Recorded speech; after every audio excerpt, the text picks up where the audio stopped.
ለምን መጣህ እዚች ምድር ላይ? ለምን ዓላማ እንደመጣህ ማን እንዳመጣህ እወቅ። ወዴት እንደምትሄድ መጨረሻ እወቅ። የዓለም ሳይንቲስት ቢሰባሰብ ፓርላማ ላይ ምን ቢል እስቲ አንድ ድንቅ ችሎታ እንስራ፣ ስንትኛ በዶክተር ፕሮፌሰሮች ነን እንዲነን የሆነ ነገር እናደርግ ቢሉ ላይ يخلق ذبابا ዝንብን መፍጠር አይችሉም። ወለው ይጅተማው ለሁለሱ ቢሰባሰቡ እንኳን ሰማይ ሁለት አማልክት ቢኖራት ሰማይ ምድሩ በቃ ቀውጢ በተፈጠረ ነበር። አይሆንማ። አንድ ኃያል ጌታ አላህ ማን ነው? እሱ አላህ ብቻ ነው። አቤት ጋራ ሸንተረሩ፣ አቤት ተራራው እንዴት ውብ ነው፣ እንዴት ያምራል ይናገራል። ሰሪውን አስገኙን ዋናውን ፈጣሪን አላህን ግን ይረሳል። ጀናዛ ወጣ ወደ ቀብር እየሄደ ነው፣ ሰዓት ደረሰ ነው የሚባለው እንጂ ከሞትኩ በኋላ ስምከ አህመድ ይባላል፣ ፎዚያ ፋጢማ ይባላል፣ ሐሰን ይባላል አይባልም። ማን ነው ታዲያ የሚባለው? እከሌ ተብሎ አይጠራም፣ ስም አይጠራም፣ ወዲያው ስም ይቀየራል። ሬሳ ወጣ ይባላል። ቢስሚላህ الرحمن الرحيم الحمد لله الذي هدانا لهذا الدين وما كنا لنهتدي لولا أن هدانا الله ثم الصلاة والسلام على مبعوث رحمة للعالمين وعلى آله وصحبه وسلم تسليما كثيرا وبعد السلام عليكم ورحمة الله وبركاته ودنا يتكبراتشو يا هارون ميديا تكتاتاوች እናቶች አባቶች ወንድሞች እህቶች በያላችሁበት ቦታና አካባቢ ሰላማችሁ ይብዛ። አላህ ይጠብቃችሁ፣ አላህ ይጠብቀን። ይህ ዛሬም አዲስ የሆነች ፕሮግራም ማንነትን ወቅ በሚል ርዕስ ከናንተ ውድ አድማጮቼ ጋር ተመልካቾቼ ጋር የማድረገው ቆይታ ነው። ማንነትን ወቅ። ምን አንተ ማን ነህ? ምን አንቺ ማነሽ? ለምን መጣሽ? ለምን መጣህ? ማን አመጣህ? ወዴት ነው የምትሄደው? ራሳችን ጠይቀና ካለ እህቴ በጥያቄ ልጀምርልሽ፣ ወንድሜ በጥያቄ ልጀምርልህ። እድሜያችሁን አስቡት። አሁን ያላችሁበትን 30 ሊሆን ይችላል፣ 25 ሊሆን ይችላል፣ 18 ሊሆን ይችላል፣ 40 50 ሊሆን ይችላል። ከዛ እድሜያችሁ እስቲ 1 ዓመት በ2 ዓመት ፈቀቅ ብሏችሁ አስቡት። የት ነበርኩ በሉ። አላህ ምን አለ? هل أتى على الإنسان حين من الدهر لم يكن شيئا مذكورا። በሰው ልጆች ላይ እኮ የማይታወሱበት ጊዜ እኮ እከሌ ተብሎ የማይጠራበት ማንነት የማይታወቅበት ጊዜ አልፏል እኮ አላህ መጥቶ ሄዷል እኮ። እድሜሽ 40 ከሆነ እድሜሽ 30 ከሆነ እድሜሽ 25 ከሆነ እህቴ የዛሬ 27 ዓመት የት ነበርሽ? የዛሬ 26 ዓመት ስትሽ እናትሽ ወድስ ነበር ግን አትታወቂም። የዛሬ የት ነበርሽ? የት ነበር ካንተ? ከእድሜያቸው 1 ዓመት 2 ዓመት ፈቀቅ በሉ። የት ነበር? የመጣንበት ዓላማ ምንድን ነው? አላህን በብቸኝነት ለመገዛት ነው። ወማ ኸለቅቱል ጂነ ወልኢንሳ ኢላ ሊያዕቡዱን። አጋንንትንም ሆነ የሰው ልጆችን አልፈጠርኩም ኢላ ሊያዕቡዱኒ፣ እኔም በብቸኝነት ሊገዙኝ እንጂ ለሌላ ዓላማ አልፈጠርኳቸውም ባለ አላህ። አላህ መጣን ዱንያ ላይ ተንከባክቦ አሳደገን። ከዛ በኋላ እሱን የሱ ባሪያ እንድንሆን ነው አላህ የሚፈልገው። ስለዚህ ማንነትን ወቅ። አላህ እንዴት እንደፈጠረ ተመልከት እስቲ። የራስህ እንዴት እንደፈጠረ ለቀድ ኸለቅነል ኢንሳነ ፊ አሕሰኒ ተቅዊም፣ የሰው ልጆችን እጅግ ባማረ ሁኔታ ፈጥረናቸዋል አላህ። አላሳመረንም? የቅንድብህ አቀማመጥ፣ የጆሮ አቀማመጥ፣ የአፍንጫ አቀማመጥ፣ የከንፈር የአይን አቀማመጥ፣ የእጆችህ ቅርጽ ሱብሃንአላህ። አላህ ውለታውን ዋለብን። ምግብ በላን። እስቲ አስተንትነው። አንተ ማነህ ያልኩ፣ አንቺ ማነሽ? ማንነታችን አወቅ ያልኩህ ወንድሜ እስቲ እናስብ። ምግብ በላን። ሚስማማውን ሰውነታችን ላይ አላህ ቁጭ አደረገው፣ ማይስማማውን ቀዳዳ በጀለትና እንዲወገድ አደረገ። ኒዕማ አይደል? አያችሁ አላህ የዋለልን ውለታ። ስለዚህ ይህ ሁሉ እንክብካቤ ያደረገልን ጌታ ከኛ የሚፈልገው ነገር አለ። ምን? እሱን በብቸኝነት መገዛት፣ እሱን ማምለክ፣ የሱ ብቸኛ ባሪያ መሆን። ነቢያቶች በአጠቃላይ ተላኩበት። የነቢያቶች ዲን የሆነው ኢስላም፣ የነቢያቶች ሃይማኖት የሆነው የነቢያቶች መገለጫ ባህሪ የሆነው አላህን በብቸኝነት መገዛት፣ የሱ ታማኝ ባሪያ መሆን፣ ጣዖታትን መራቅ በአጠቃላይ የነቢያቶች መገለጫ ነበር። ወለቀድ በዐስና ፊ ኩሊ ኡመቲን ረሱላን አን ያዕቡዱላህ ወጅተኒቡ ጣጉት። በእርግጥም በእያንዳንዱ ማህበረሰብ በእያንዳንዱ ኡማ ላይ ምን ልከናል? አላህ መልእክተኛን አስነስተናል፣ ልከናል። ምን የሚሉ ገንዘብ ስጡኝ፣ ስልጣን ስጡኝ ላ ምን የሚሉ አን ያዕቡዱላህ አላህን በብቸኝነት ተገዙ፣ እሱም ብቻ አምልኩ፣ ወጅተኒቡ ጣጉት ጣዖታትን እራቁ የሚሉ መልእክተኞችን አስነስተናል በየማህበረሰቡ ላይ። አልአንቢያው ኢኽወቱን አንቢያዎች ወንድማሞች ናቸው። ወዲንሁም ዋሂድ ሃይማኖታቸው አንድ ነው። ሃይማኖታቸው አንድ ነው። ወኡማሃቱም ሸታ እናቶቻቸው ይለያያሉ ሲሉ ቅርንጫፍ ህግጋታቸው ሊለያይ ይችላል። ነቢያቶች በአንዱ ዘመን ህግ የሆነው በዚህኛው ሊፈቀድ ይችላል። በአምልኮ ጉዳይ አላህን በመገዛት ጉዳይ ግን አንድም ነብይ አይለይም። ሁሉም አዕቡዱላህ አዕቡዱላህ አዕቡዱላህ እያሉ አላህን ብቻ ተገዙ፣ አላህን አምልኩ እያሉ የተጣሩ ናቸው። ስለዚህ አላህ አንተን እንዴት እንደፈጠረ፣ እንዴት እንዳስገኘ፣ ውለታ እንዴት እንደዋለልህ፣ ያ ሁሉ ኒዕማ እንዴት እንዳልከፈከፈብህ ለምን እሱ እንድትገዛ ነው። ሱረቱ በቀራ ለሁላችንም መልእክት አመጣ። የፈጠረን ጌታ፣ የተንከባከበን ጌታ፣ ውለታ የዋለልን ጌታ የሰው ልጆችን በአጠቃላይ አናገረ። ምን ሲል ያ አዩሃ ናስ እናንተ ሰዎች ሆይ አዕቡዱ ረበኩም ጌታችሁን ተገዙ፣ አለዚ ኸለቀኩም ያ የፈጠራችሁን፣ ወለዚነ ሚን ቀብሊኩም ከእናንተ በስተፊት የነበሩት ህዝቦች የፈጠረ ጌታ አላህን ተገዙ። ለምን ለዓለኩም ተተቁን ልትፈሩት ይከጀላልና። ተገዙት የተባላችሁ ጌታችሁ፣ አምልኩት የተባላችሁት ጌታችሁ፣ እናንተንም ከእናንተ በስተፊት የነበሩትን የፈጠረ ጌታ አላህ እኮ ማለት አለዚ ጀዐለ ለኩሙል አርደ ፊራሻ ያለ እናንተ ምድርን ምንጣፍ ያደረገ። ምንጣፍ አለ ሱብሃንአላህ፣ ፊራሽ አለ ምንጣፍ ያመቻቸ፣ ቤት እንድንሰራበት፣ በመኪና እንድንጓዝበት፣ በእግራችን እንድንቀሳቀስበት ያ አላህ ፊራሻ። ወሰማአ ቢናአ ሰማይን ደግሞ ጣራ ያደረገ፣ ወአንዘለ ያወረደ ሚነ ሰማይ ከሰማይ ማአን ውሃን አለ። ለምን ለእኛን መጠቀሚያ እንዲሆን።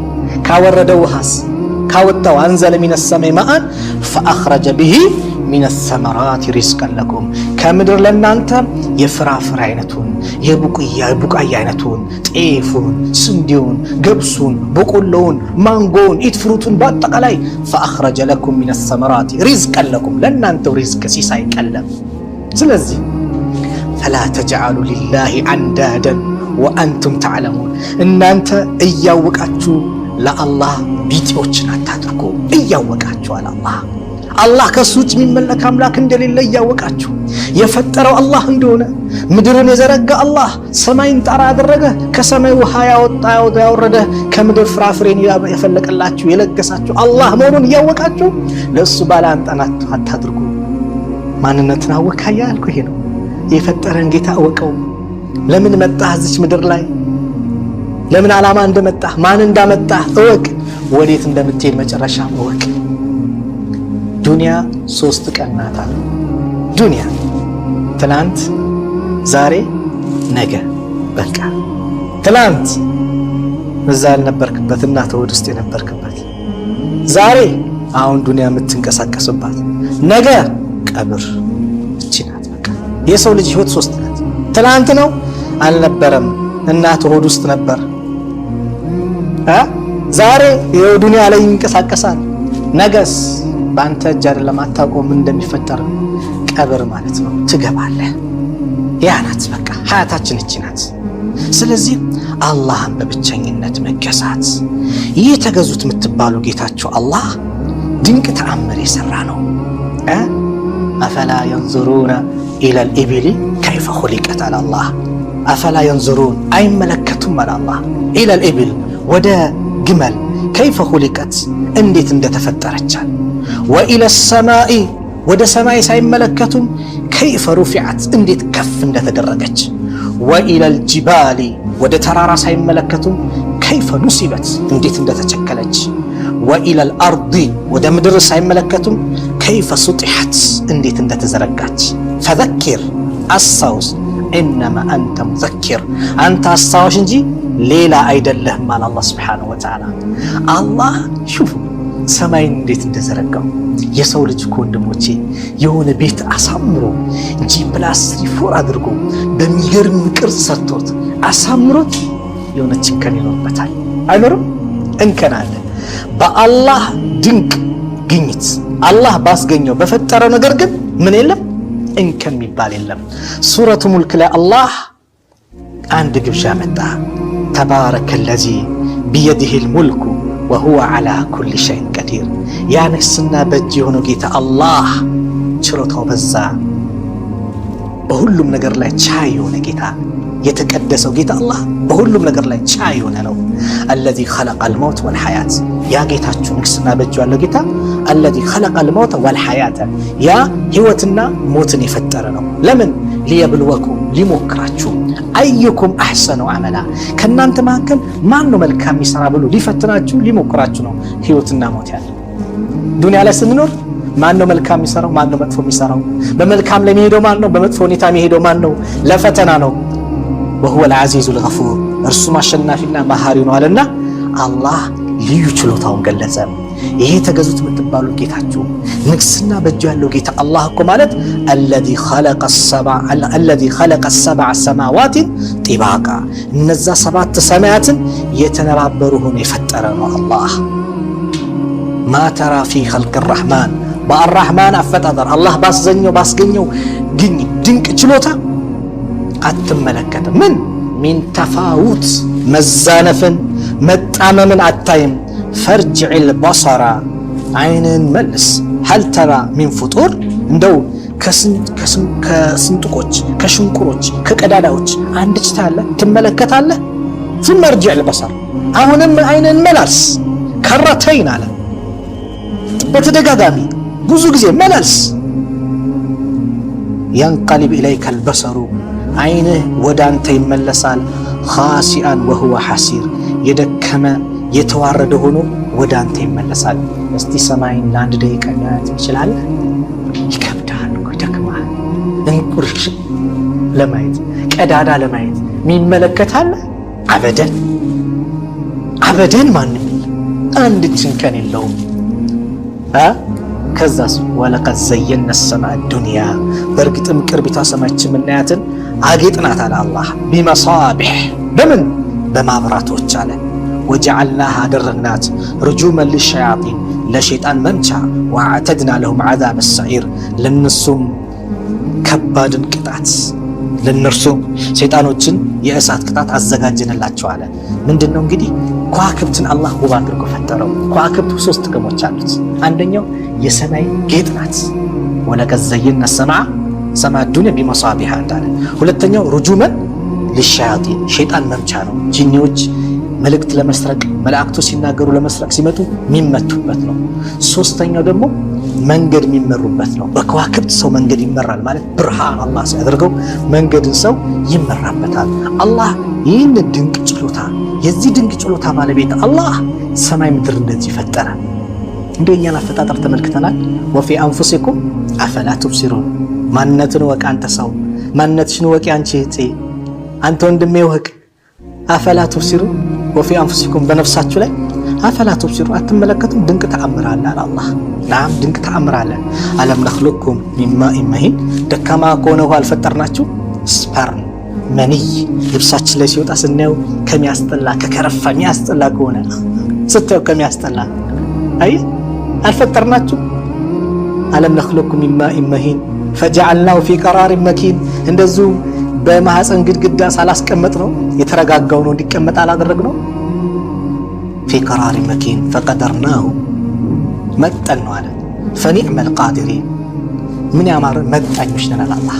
አለም ነኽሉኩም ሚን ማኢን መሂን ፈጀዐልናሁ ፊ ቀራሪን መኪን ኢላ ቀደሪን መዕሉም፣ እስከ ታወቀው ጊዜ ድረስ አላህ እስከሚያውቀው ጊዜ ድረስ መጠን ነው። ምን ያማረ መጠኖች ነን አላህ።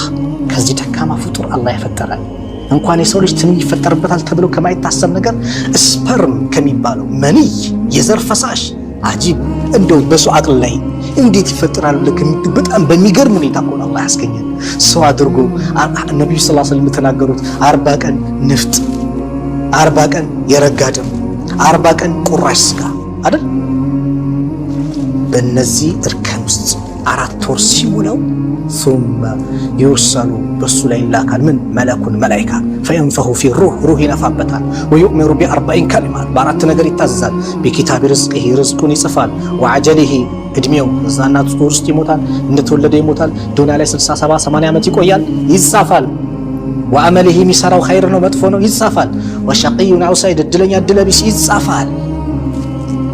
አላህ ማንነታችን ያውቃል።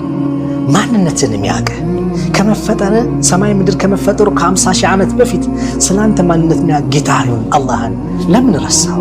እንዴት አታመልከውም? አላህ ምሳሌ እያደረገ ይነግረናል እንድንገነዘብ እንድንረዳ ትልቅ ደረጃ እንድንሰጠው። እኛ ደካማ መሆንን ዛሬ ሰው ሳይንቲስት ነው የሚል በፓርላማው የተሰባሰበው የተለያየ እውቀት አለ የሚለው ደካማ ፍጡር መሆኑን አላህ ነገረው። አላህ ቁርአን ላይ በምሳሌ መልክ ይናገራል። ሰለፎቹ አላህ ምሳሌን ሲያመጣ እንደው ያ ረብ የተናገርከው ምሳሌ እንድንረዳው እንድንገነዘበው አድርገን ብለው ዱዓ ያደርጋሉ።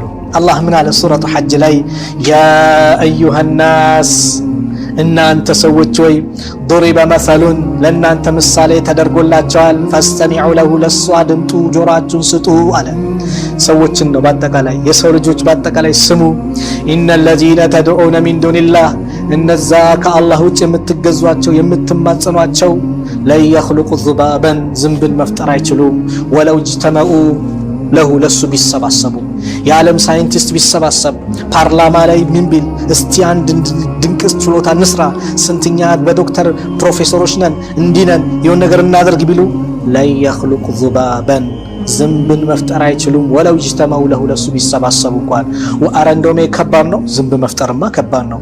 ከዛ ያነሰውን አለ ወኢን የስሉብሁም ዙባቡ ሸይአን ዝንብ የሆነ ነገር ነጥቋቸው ቢሄድ የሚያመልኩት ጣዖት ላይ ደም ይቀባሉ ምን ያደርጋሉ?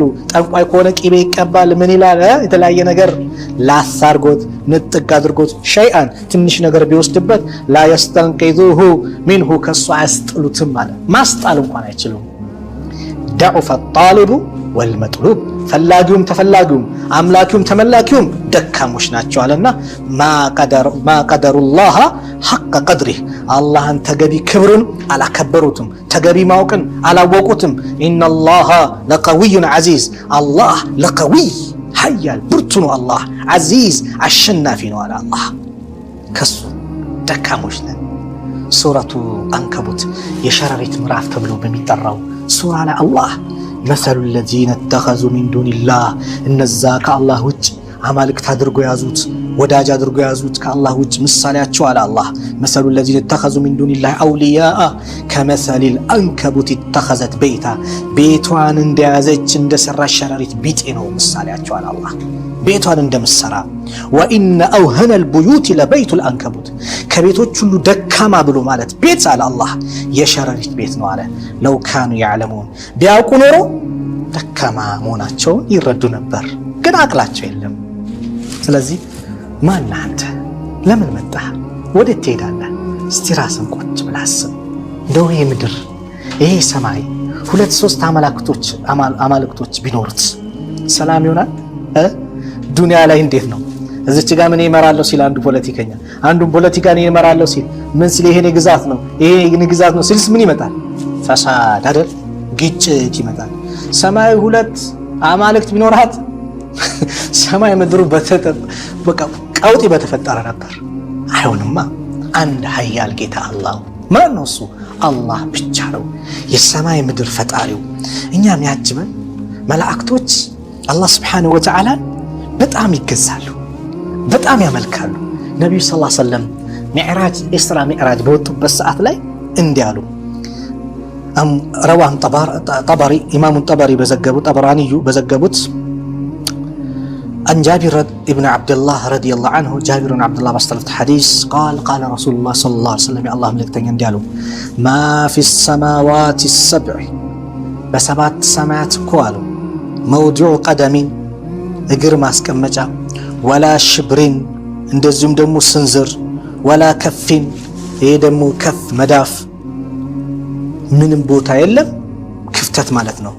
ኢላ ወፊሂ መለኩን ቃኢሙን በሱ ላይ የቆመ መላእክት ቢሆን እንጂ አላህን በመገዛት አው መለኩን ሳጅዱን ወይ ሱጁድ ያደረገ ለአላህ አው መለኩን ራኪዑ ወይ ሩኩ ያደረገ ጎንበስ ያለ ፈኢዛ ካነ የውሙል ቂያማ የቂያማ ቀን የመጣ ጊዜ ቃሉ ጀሚዓን ሁሉም መላእክቶች እንዲላሉ ሱብሃነክ ጥራት ይገባህ ማ ዓበድናከ ሐቀ ዒባደቲክ ትክክለኛ አምልኮ እኮ አላመለክንህም፣ ትክክለኛ መገዛት እኮ ተገቢ መገዛትን አልተገዛንህም። ኢላ አና ለም ኑሽሪክ ቢከ ሸይአን እኛ በአንተ ላይ ምንም አላጋራንም እንጂ ከአንተ ውጭ ሌላ ማንም አልተገዛንም እንጂ ትክክለኛ አምልኮ አልፈጸምንም። ኢላ የውመል ቂያማ ሱጁድ አድርጎ ሩኩዕ አድርጎ ዩሰቢሑነ ሌይለ ወነሃር ወሁም ላ የፍቱን በሌሊቱም በቀኑም አላህን ሁሌ እኮ ነው ሁሌ ኢላ የውመል ቂያማ ድረስ ባለው ሌሊት ኢላ የውመል ቂያማ ድረስ ባለው ቀን ላይ ተስቢህ ያደርጋሉ፣ አላህን ይቀድሳሉ። ምንም መሰላቸት መዳከም ይባል የለባቸውም። እንደዚህ ሆኖ አንተን ትክክለኛ አምልኮ አላመለክንህም ይላሉ። እኛስ አላህን ተገቢ አምልኮ አምልከነዋል? ማ ቀደሩላህ ሐቀ ቀድሪ አላህን ተገቢውን ማክበርን አላከበሩትም አለ አላህ። ስለዚህ የሰው ልጅ የተፈጠርክበትን ዓላማ ወቀው፣ አትርሳ። ሰማይ ምድሩን ተመልከተው። አላህ ለዚህ ነው ኢነ ፊ ኸልቅ ሰማዋት ወልአርድ በሰማያት በምድር አፈጣጠር አለ አላህ ሱብሓነሁ ወተዓላ። ኢነ ፊ ኸልቅ ሰማዋት ወልአርድ ወእኽቲላፊ ሌይል ወነሃር በቀንና በሌሊት መለያት ለአያቲን ተአምር አለ። ለማን? ሊኡሊል አልባብ ለልቦና ባልተቤቶች አለዚነ የዝኩሩነ አላህ እነዛ አላህን የሚያወሱ ቅያመን ቆመው ወቅዑደን ቁጭ ብለው ወዓላ ጁኑቢሂም በጎኖቻቸው ጋደም ብለው ወየተፈከሩነ ፊ ኸልቅ ሰማዋት ወልአርድ ወየተፈከሩን ያስተነትናሉ፣ ተፈኩር ያደርጋሉ። ቁጭ ብለው ለሆነ ሰዓት እስቲ ስለ ሰማይ አፈጣጠር ስለ ምድር አፈጣጠር ያስተነትናሉ አለ አላህ። ረበና ብሎም ይላሉ ማ ኸለቅተ ሃዛ ባጢለን ይህ ሰማይ ምድርን እኮ ለከንቱ አልፈጠርከውም፣ ሱብሓነክ ጥራት ይገባህ፣ ወቂና ዐዛበናር ከእሳትም ቅጣት ጠብቀን ብሎ አላህ ሱብሓነሁ ወተዓላን በዚህ መልኩ ይገዛሉ፣ ተፈኩር ያደርጋሉ። ሰማይን ሰው እኮ ያደንቃል ዛሬ። አቤት ጋራ ሸንተረሩ፣ አቤት ተራራው እንዴት ውብ ነው፣ እንዴት ያምራል ይናገራል። ሰሪውን አስገኙን ዋናውን ፈጣሪን አላህን ግን ይረሳል። ሰማይ ተራራውን መሬቱን ምድሩን ያሳመረው ያስዋበው ባህር አድርጎ የለቀቀው መረጀል ባህረይን የልተቂያን ጨዋማና ጣፋጭ ውሃን በአንድ መስመር እየሄዱ እንዳይገናኙ ያደረገው አላህ። ሰው ግን ያን ድንቅ ስራውን ይረሳል። አላህን ግን ይረሳል። መደነቅ መመስገን የነበረበት ማን ነው? አላህ ነበር። የፈጠረን ጌታ ነው ይህን ሁሉ ያደረገው። እስቲ እናስበው። ኢላ የውመል ቂያማ ሌሊት ቢሆን ምንድን ነው የሚመጣው? ኢላ የውመል ቂያማ ቀን ቢሆንስ ምንድን ነው የሚመጣው? አለም ነጅዐል አልአርደ ሚሃዳ ወልጅባለ አውታዳ ምንድን ነው? ሱረቱ ነባእ ላይ ወጀዐልነ ሌይለ ሊባሳ ሌሊቱን ለእናንተ ሊባሳ ልብስ ሽፋን አደረግነው። ወጀዐልነ ነሃረ መዓሻ ወጀዐልነ ነውመኩም ሱባታ ይላል። ደግሞ እንቅልፋችሁ እረፍት አደረግነው። ቀን ስትንቀሳቀስ ምን ስትል ድካም ይመጣል አይደል? ማታ እንቅልፍ የሚባል ይሰጥና ቻርጅ መሰካት ማለት ነው። ሞባይላችን ቻርጅ ሲያልቀው እንሰካዋለን፣ ከዛስ ይሞላል። ካሌለቀውስ ይጠቁራል አይደል? ባዶ አይበራ ምን አይደል? የኛ ጉልበታችን ባትሪ ሎ ይላል እኮ በቃ ድካማ አቅም የለም። ከአቅም በላይ ስትንቀሳቀስ እዛዚህ ስትሆን አላህስ እንቅልፍ ሱባታ ወጀዐልነ ነውመኩም ሱባታ እንቅልፍ ላመጣና ጠገነ ኃይል። መኪና ነዳጅ ሲያጣ መንቀሳቀስ እንደሚያቀተው ልክ ላንተም ኃይል አላህ ሰጠ። ሌሊቱን እረፍት ሽፋን አደረገው፣ ቀኑን መዓሻ አለ መንቀሳቀሻ መኖሪያ ያደረገው አላህ።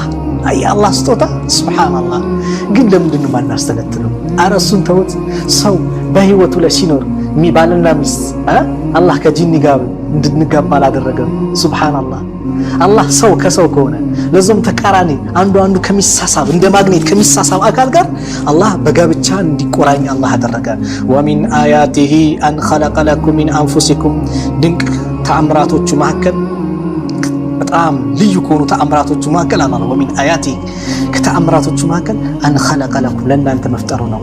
አዝዋጀን ሚስቶች ናት። ሚን አንፉሲኩም ከነፍሶቻችሁ እንደናንተ ሰው ከሆነ በቋንቋ በባህሪ ከምትግባቡት ሰው ጋር አዝዋጀን ጥንዶችን መፍጠሩ ማለት ሚስቶችን ለወንዶች ለሴቶች ባሎችን። ለምን? ሊተስኩኑ ኢለይሃ ወደ እሷ እንድትረኩ። እርካታ የሚመጣው በጋብቻ ነው። እርካታ የሚገኘው ህጋዊ በሆነ ጋብቻ ኒካህ ነው። ያለ ኒካህ ወላሂ እርካታ የለም፣ ሰላም የለም፣ ደስታ የለም፣ ጭንቀት ብቻ ነው። ለሰከንድ ነው። ከሰከንድ በኋላ የምትፈልገውን ነገር ከፈጸምክ በኋላ ከፈጸምሽ በኋላ ጭንቀት ነው፣ እረፍት የለም፣ በቃ ሰላም ላጣት ነው። የትኛውም ወንድ አያስደስትሽም፣ የትኛውም ሴት አታስደስትህም በሐራም ከሆነ። ይሄኛው አስጠላኝ እዛም አስጠላኝ እንደ እንስሳ መጨማለቅ ይሆናል። በሐላልስ ሊተስኩኑ ኢለይሃ ወደሷ እንድትረካኩ እንድትረኩ አለ አላህ። ወጀዐለ አደረገ በይነኩም በመካከላችሁ መወደተን ወረሕማ ፍቅርና እዝነትን አደረገ። ጋብቻ ላይ አላህ ልዩ ስጦታ አለ። እንዲተዛዘኑ፣ እንዲዋደዱ፣ ፍቅር እንዲያፈልቁ፣ በፍቅር እንዲኖሩ፣ ደስታ አንዱ ያዝናል፣ አንዱ እሷ ለሱ እሱ ለሷ ይጨነቃል፣ ያስባል፣ ደስታ እንዲመጣ አለ። ከዛስ ምን አለ? ኢነ ፊ ዛሊከ ለአያቲን በዚህ ላይ ድንቅ ተአምር አለ አለ ሊቀውሚ የተፈከሩ ለሚያስተነትኑ ሰዎች። አያችሁ። ስለዚህ ስለ ማንነታችን እንወቅ። ዛሬ በዚህ ዱንያ ላይ በዚህ አጭር ህይወት ላይ ያለንን ነገር እስቲ እንወቅ። ወዴት እየኩ ነው? ወዴት እያመራው ነው? አላህ Subhanahu Wa Ta'ala የፈጠረኝ ለምንድን ነው? ለምን መጣው? ወዴት ሄዳለሁ? ሲሄድስ ምን ይጠብቀኛል? ምን ይጠብቀኛል? እስቲ ያጠራቀምከው ገንዘብ ያካበትከው ሀብት አብሮህ ቀብር ይገባል? ላ አይገባም። አንቺስ አብሮሽ ቀብር ይገባል? ላ በጣም የሚወድሽ ባለቤትሽ አብሬሽ እኔ በቃ ቀብር መግባት አለብኝ ነው አይለም። በጣም የምትወዳት ሚስትህ አብሬህ ቀብር ልግባ ትላለች? ላ አትልም። የምትወደው ልጅ ይላል አይልም። ስለዚህ ብቻህን ትገባለህ፣ ብቻሽን ትገቢያለሽ። ስትገቢ ያቺ አቦጀዲ ጨርቅ ናት፣ ተጠቅልለው ቀብር ላይ እንገባለን። ለሀብታሙ ለደሃው በልኩ ነው ለሕዱ የሚዘጋጀው የሚቆፈረው። ከዛስ ቦሎኬት ደግሞ ጭቃ ይመረጋል፣ ከዛ አፈር ይሞላል፣ በቃ ይረሳል። ልክ ስትሞት ማንነትን አወቀው ሬሳ ትባላለህ። ሬሳው ትባያለህ። ጀናዛ ወጣ አይደል የሚባለው? ጀናዛ ወጣ ወደ ቀብር እየሄደ ነው፣ ሰዓት ደረሰ ነው የሚባለው እንጂ ከሞትኩ በኋላ ስም አህመድ ይባላል፣ ፎዚያ ፋጢማ ይባላል፣ ሐሰን ይባላል አይባልም። ማን ነው ታዲያ የሚባለው? እከሌ ተብሎ አይጠራም፣ ስም አይጠራም፣ ወዲያው ስም ይቀየራል። ሬሳ ወጣ ይባላል አይደል በሀገራችን፣ ወይም ደግሞ በአረብኛው ጀናዛ ወጣ። ያ አላህ አጭር ናት፣ አጭር ህይወት፣ በጣም አጭር ህይወት። በዚች አጭር ህይወት ታዲያ እንዴት ነው ራሳችንን የምንሸነግለው? እንዴት ወደ አላህ አንቀርብ?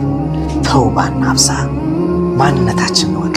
ሰው ሆይ ማንነትን ወቅ። ቀብር ትገባለህ። ደካማ ፍጡር ነን። ስንታመም እንዴት ኩምሽሽ እንደምንል አይተናል አይደል? አላህ እያስተማረን እኮ ነው። ደግሞ ከዚህ በላይ ይመጣል። ተጠንቀቅ፣ ወደ አላህ ተመለስ፣ ቅረበኝ፣ ተጠጋኝ እያለ ነው አላህ። እጁን ዘርግቶ እየተቀበለን ነው። ሌሊት ያመጹትን ቀን ሊምራቸው፣ ቀን ያመጹትን ሌሊት ሊምራቸው አላህ ሁሌም እጁን ዘርግቶ ኑ እያለን ነው አላህ። ወደ አላህ እንመለስ፣ ወደ አላህ እንቅረብ፣ የአላህ ታማኝ ባሪያ እንሁን። እቺ ያለችን አጭር ህይወት ስንት ዓመት እንደቀረን አላህ ብቻ ነው የሚያውቀው፣ ማንም አያውቅም። የተጻፈልን እድሜ አላህ ብቻ ነው የሚያውቀው። ነገ ሊሆን ይችላል፣ ከነገ ወዲያ ሊሆን ይችላል። አጭር ሀያት ናት። በዚች አጭር ሀያታችን ላይ ረጅም እቅድ አናቅድ። እንደው ለሚጠቅመን ኸይር ነገር እናስብ። ምኞት ሳይሆን ምኞት ከንቱ ምኞት እንተው። አልከይሱ መን ዳነ ነፍሰሁ ወዓሚለ ሊማ ባዕደል ሞት። ብልጥ ጮሌ ማለት ከሞት በኋላ ላለ አገሩ ስንቅ ያዘጋጀ ነው። ስንቅ ያዘጋጀ ምን አዘጋጀ? ምን አለን በአላህ? ሰላታችን ላይ እንዴት ነው? በአላህ የተሟላ ሰላት ናት? የተሟላ ሰላት ነው ያለን በአላህ? እስቲ እንደው ልጠይቃችሁ አለን? ዘካ ወጅቦብኝ አውጥቻለሁ፣ ሐጅ ግዴታ ሆነብኝ በህይወቴ አንዴ ፈጽሜያለሁ። እስቲ ራስን ጠይቅ። ስንት ሀብት ኖሮ እንግሊዝ ፕሪሚየር ሊግ ሊድ ብለህ ለንደን ትሄዳለህ፣ የእንትን ሜዳ ልዝናና ዱባይ ምናምን እሄዳለሁ፣ እንሄዳለን። አቅም ያለው ይሄዳል። በአላህ ሐጅ ግዴታ አድርጎብህ ሄደሃል። እንደው ከሄድክ ደግሞ እንደው አላህ ዑምራን ደጋግም እንዴ። ዑምራና ሐጅ እኮ ወንጀልን ያብሳል፣ ድህነትን ይፍቃሉ ተብሏል።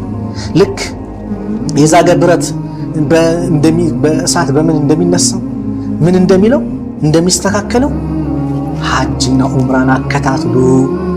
ሀብት ካለ በየጊዜው ሂድ፣ ዑምራ ሂድ፣ ዱባይ ልዝናና፣ የሆነ ቦታ ልዝናና።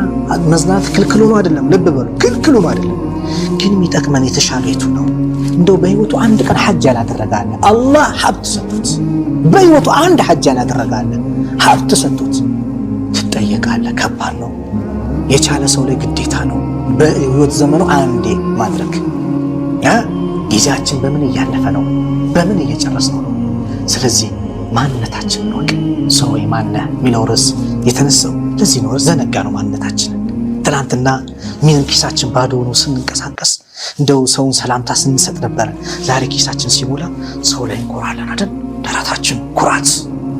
ሰላም አለይኩም ስንባል በቃ መልስ ማሰጥ ሰላም እንላለን። ወአለይኩም ሰላም ማለት ይከብደናል። ለምን ኪስ ሞላ ላ ባዶ ይሆናል። ነገር የሞላው ኪስ እኮ እንደሞላ አይደለም እንዳለ ልብስ ይወልቃል። ይሄ የሚያምረው ልብስ አይገባም ቀብር ላይ ይወልቃል። ያቺን አታቦጀዴ ተጠቅልዬ መከባው ሂጃብሽን ልበሽ እህቴ። ነገ ሙሉ ሰውነትሽ ተሸፍኖ ጀናዛሽ መስጂድ ይገባል፣ ይሰገድበታል። ከዛ በኋላ ቀብር ትገቢያለሽ። በህይወትሽ ግን ሂጃብ ሳትለብሺ ከሆነ ከባድ ነው እህቴ። ሂጃብሽን ጠብቂ፣ ሂጃብሽን ጠብቂ። ሰዎች ሆይ ሆይ ያሉስ ሲያደንቁሽ ፎሎ እየሰጡሽ ላይክ ሼር እያደረጉ ጨፍሪ አብሽሪ፣ አቤት አደናነሷ፣ አቤት አጨፋፈሯ፣ የከንፈሯ ከሙዚቃው ጋር የምታወጣው አቤት እኩል ነው እንዴት ያምራል ምናምን ብሎ ላይክ ኮሜንት ሲሉሽ እየሸነገሉሽ ነው፣ እያበላሹሽ ነው፣ ህይወትሽን እያበላሹብሽ ነው። ወደ ቀብር የምትሄጅበት ቅርብ ነው እኮ። ስለዚህ የቀብር ቤትሽን አስተካኪ፣ የቀብር ቤትሽን አስተካኪ። ሰውን ሲሞት 3 ነገር ይከተላል ከተባሉ አንዱ ስራው ነው። ቤተሰብና ንብረት ነው፣ ሌላው ይመለሳል።